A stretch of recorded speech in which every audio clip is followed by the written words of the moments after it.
Bon. D'où est venue cette idée de tweeter? Alors, d'où est venue l'idée de tweeter? Déjà, peut-être préciser que tweeter, c'est la contraction de Twitter et dictée. Donc, l'idée, c'était d'utiliser une solution de microblogage. Ce sont ces messageries instantanées en 140 caractères qui permettent d'échanger via Internet, une sorte de réseau social. Elle est venue, le point de départ, ça a surtout été un ouvrage de didactique et de pédagogie de l'orthographe, publié aux éditions Hatier, qui s'appelle « Comment enseigner l'orthographe aujourd'hui ». Les auteurs, Daniel Cogis et Catherine Brissot, donnent quelques pistes issues de la didactique de l'orthographe, mais aussi des sciences cognitives et de la linguistique, pour pouvoir proposer aux élèves des dispositifs efficients en termes d'acquisition de l'orthographe. Et une question qui nous a plus particulièrement intéressés, c'est celle de la vigilance orthographique, parce qu'on sait que les difficultés des élèves ne relèvent pas tant de l'application de règles d'orthographe, mais de la mise en œuvre de ces règles dans des contextes d'écriture, et notamment des contextes d'écriture spontanée. On a voulu partir d'un objet patrimonial, traditionnel, issu de la tradition scolaire, donc la dictée nous semblait tout à fait pertinent. J'étais à l'époque un utilisateur, et je le suis toujours, même si un peu moins, du réseau social Twitter, que j'utilisais pour effectuer de la veille pédagogique et institutionnelle, et notamment à l'issue d'un tweet conseil à l'initiative de Stéphanie Fontcaba, qu'on salue, qui a eu lieu à l'automne, à la rentrée 2013.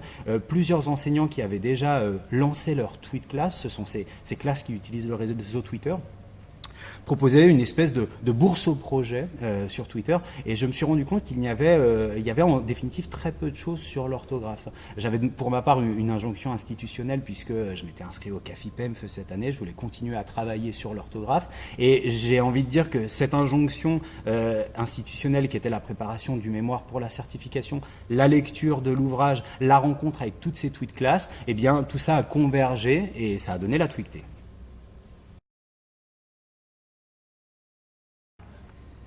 Vous êtes allé présenter la tweetée au Québec. Qu'est-ce que ça change par rapport à une présentation en France?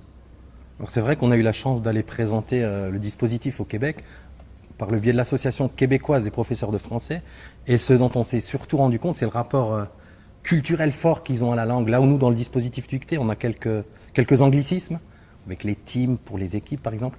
On a vu que là-bas, ça leur faisait mal ce côté-là, et on a pris conscience vraiment là de quelque chose, que à travers de l'orthographe, il y a un fort volet culturel, parce que tweeté, c'est aussi des classes à travers toute la francophonie, et que le rapport là-bas au Québec est très très fort. Donc c'est quelque chose qui nous permet aussi à nous de faire évoluer le dispositif, ce genre d'expérience-là qui était justement très porteur et très intéressant, et d'amener vraiment encore plus sur le versant culturel ce travail à la base qui est autour de l'orthographe.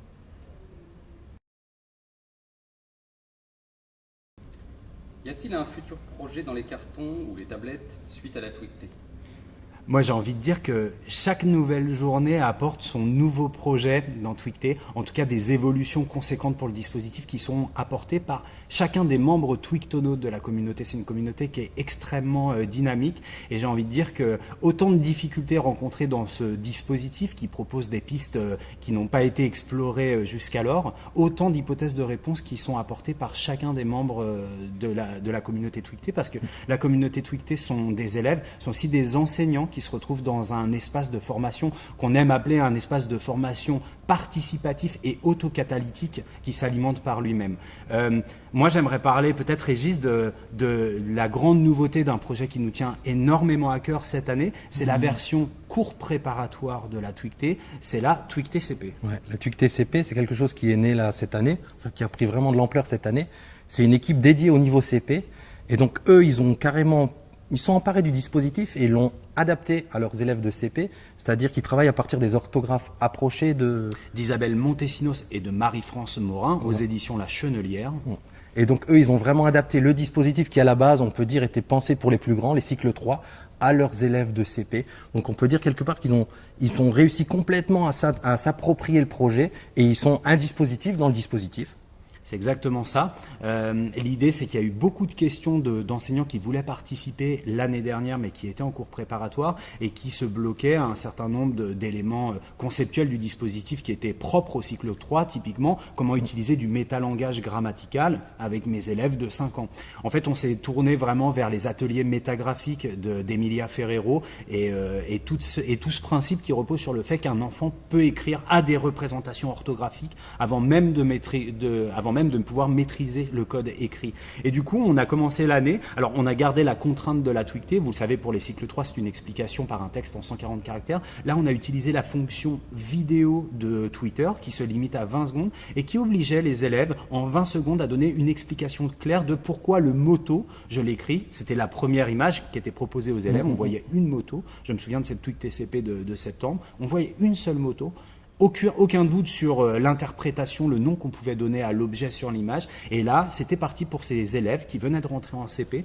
Il fallait écrire moto. Et alors là, quelle surprise, parce que les élèves ne s'attendaient pas à ça. Les enseignantes n'étaient pas prêtes à proposer ce genre de dispositif. Et c'est comme si le pacte scolaire, le contrat du cours préparatoire avait été brisé. Donc il a fallu déjà travailler sur les représentations que les uns et les autres avaient des exigences des premières semaines du cours préparatoire. Et là, on a vu émerger des choses tout à fait intéressantes qui se basaient sur les représentations des élèves. Et aujourd'hui, on a une équipe qui compte une quarantaine de membres qui est extrêmement dynamique et extrêmement novatrice, force de proposition pédagogique au sein de tout l'écosystème Twicté.